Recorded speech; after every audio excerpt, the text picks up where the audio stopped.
What if the moment you feel the weakest is actually the exact moment your greatness is being born? What if every time you wanted to quit, every time your hand shook, every time your mind screamed, stop?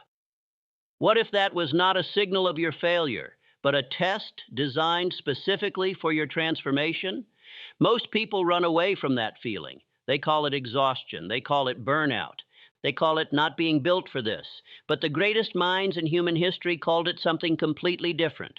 They called it the door that separates the ordinary from the extraordinary, the door that only the disciplined dare to open. And here is the terrifying truth: nobody is going to open it for you. Not your family, not your friends, not your circumstances, only you. So before you put down your goals, before you silence your dreams, before you tell yourself one more time that you are too weak, I need you to stay with me. Because what I am about to share with you has the power to completely rewire how you think about weakness, discipline, and the life you were born to live. Stay with me. This changes everything. What if the greatest lie ever told to humanity was not spoken by an enemy, not written in a book of deception, not whispered by a villain, but silently accepted by millions of ordinary people who looked in the mirror and said, I am just not strong enough? What if that single thought, that invisible sentence living rent-free inside your mind, has been the only wall standing between you and the life you have always imagined? What if weakness is not your identity, but simply a feeling you have been mistakenly worshiping as a fact? Listen carefully, because what I am about to tell you is not motivation. Motivation fades like morning mist under the afternoon sun. What I'm about to give you is something far more powerful. It is a philosophy, a system, a mental architecture built from the ruins of failure, forged in the fire of discipline, and perfected through the sweat of thousands of men and women who chose to rise when every nerve in their body told them to sit down. Self-discipline is not what you feel. Self-discipline is what you do despite what you feel. Read that again and let it burn itself into the walls of your consciousness. The entire world has been confused about this. People believe that disciplined individuals wake up energized every morning, that they never doubt themselves, that they never feel the cold grip of laziness wrapping itself around their motivation. That is a fantasy. That is a beautiful, dangerous, paralyzing fantasy. The truth, the raw, unfiltered, shocking truth, is that the most disciplined human beings on this planet feel weak just like you do. They feel tired. They feel afraid. They feel uncertain. The only difference, and this difference is everything, is that they act anyway. There is a principle that the universe operates on, and it does not care about your feelings, your excuses, your background, or your bad days. The universe responds only to one currency, and that currency is action. Every single time you act in alignment with your goals, despite the resistance inside you, you make a deposit into the most powerful account that exists, your self-belief account. And every single time you surrender to weakness, every time you say, I'll start tomorrow, every time you trade your discipline for temporary comfort, you make a withdrawal. And there is a moment, a terrifying, silent, invisible moment, when that account reaches zero. And when it reaches zero, something dies inside a person, not dramatically, not loudly, but quietly, slowly, like a candle flickering out in a room nobody is watching. Do not let that happen to you.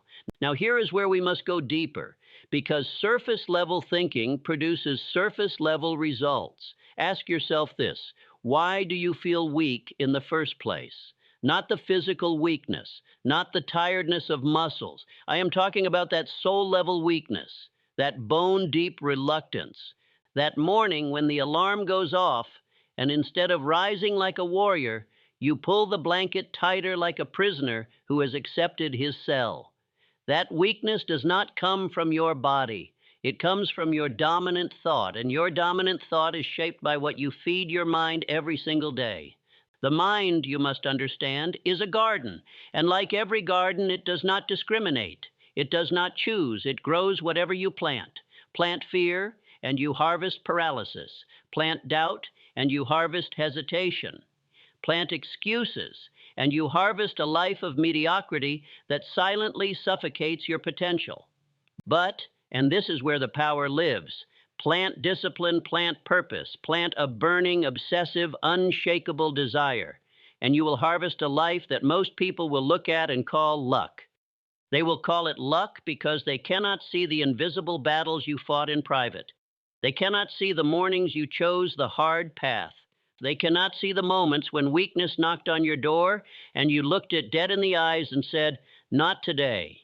So, how do you build self discipline when you feel weak? The first answer will shock you because it goes against everything society teaches you. You do not fight weakness. You do not resist it with gritted teeth and white knuckles. You use it. You use it as data. You use it as information. When you feel weak, your weakness is giving you a message. And that message is this: you have not yet connected your actions to a purpose large enough to pull you forward. Because here is the universal law that never breaks. When your why becomes big enough, your how takes care of itself. A person with a small why will be destroyed by a medium obstacle. But a person with a massive, emotionally charged, soul-level why, that person becomes virtually unstoppable. Not because they never feel weak, but because their purpose is louder than their weakness. So before you build a schedule, before you write habits, before you download productivity apps, you must first do the most important work. And the most important work happens not on paper, but inside your own skull. You must define with absolute burning clarity what you want and why you want it. Not a vague answer. Not, "I want to be successful." Successful at what? For whom? By when? What will it feel like? What will it look like? Who will benefit? Write it down. Speak it aloud. Make it so real in your mind that your nervous system cannot tell the difference between the dream and the reality. Because the mind, your magnificent, terrifying, limitless mind, does not know the difference between a vividly imagined experience and a real one. And when you make your dream vivid enough, your subconscious mind begins to work for you 24 hours a day, 7 days a week, even while you sleep, pulling you toward that vision with magnetic, irresistible force. Now let us talk about the daily execution, because philosophy without action is just poetry. Beautiful, useless. The architecture of self-discipline is built through one non-negotiable principle: the small promise. Every single day you make a small promise to yourself, and every single day you keep it, not sometimes, not when you feel like it, every single day. It does not matter how small the promise is. Wake up 15 minutes earlier. Drink 1 glass of water before you touch your phone. Read 1 page of something that builds your mind. Exercise for 10 minutes. The size of the promise is irrelevant. The keeping of it is everything. Because what you are doing with every kept promise is not just building a habit, you are building a self-image. You are slowly, powerfully, consistently telling your subconscious mind, "I am someone who does what they say they will do." And once that identity takes root, once your subconscious mind fully accepts that identity as truth, self-discipline stops being a struggle. It becomes your nature. But I must warn you, and this warning is critical: the enemy of your discipline does not come from outside. It does not wear the face of a competitor or a difficult circumstance. Your greatest enemy is the voice inside your own mind that has been programmed by years of doubt, by years of small thinking, by years of other people's limitations placed on your shoulders to convince you that you are ordinary. That voice will speak the loudest exactly when you are closest to a breakthrough. It is not a coincidence. It is a pattern. Every person who has ever achieved something extraordinary has reported the same phenomenon. The closer they got to success, the louder the inner voice of doubt became. Most people hear that voice and turn around. The disciplined ones recognize it as a sign that they are on the right path, and they accelerate. And here is perhaps the most shocking truth of this entire conversation. Discipline is not built in the big moments. It is not built when you run a marathon or launch a business or make a life-changing decision. Discipline is built in the micro moments that nobody watches. It is built when you are alone, when no camera is rolling, when no applause is coming, when the only witness is you and whatever higher power you believe in. It is built when you close the refrigerator, even though every craving says, "Open it." It is built when you open the book, even though every lazy muscle says, watch television. It is built when you make the phone call, even though every fearful thought says, wait until tomorrow. Nobody sees these moments, but your subconscious mind sees every single one, and it is keeping score. What if weakness is simply the price of admission for extraordinary living? What if every weak moment you push through adds a brick to the fortress of your character? What if the discipline you build in your darkest, most exhausted, most overwhelmed moments is exactly the discipline that will carry you to a level of life that your current self cannot yet fully imagine?